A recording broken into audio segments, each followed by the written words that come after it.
want to start this section by sharing a story from my own career. This happened many years ago, long before I understood the strategies we're going to be talking about today. Let me set the scene. I was a member of one of the national consulting firms and was working with a company implementing an executive information system. After an initial round of individual interviews, we held a meeting to decide what information would be implemented in the first stage. The session included the CEO, the COO, the Chief Operating Officer, and several of the executive vice presidents. Early in the session, I noticed that the first time the COO spoke, the CEO shifted in his seat. I saw the shift, and I correctly interpreted it. The CEO didn't like what the COO just said, and I used the technique used by most meeting leaders when faced with the early signs of dysfunction. We have a name for it. We call it the ostrich technique.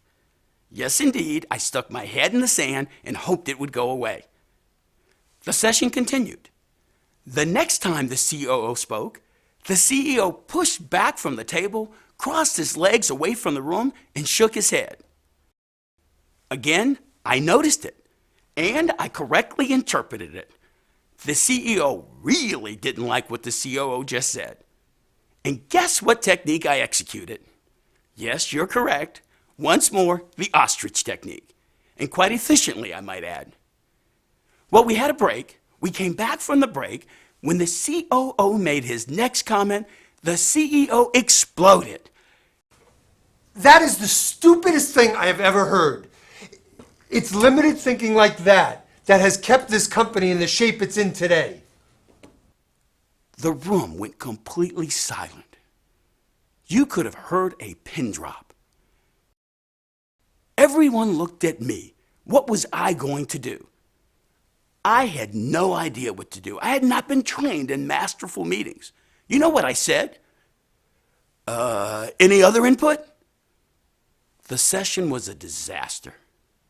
Well, as you can imagine, meeting leaders often have high anxiety around encountering dysfunctional behavior in a session, and for good reason.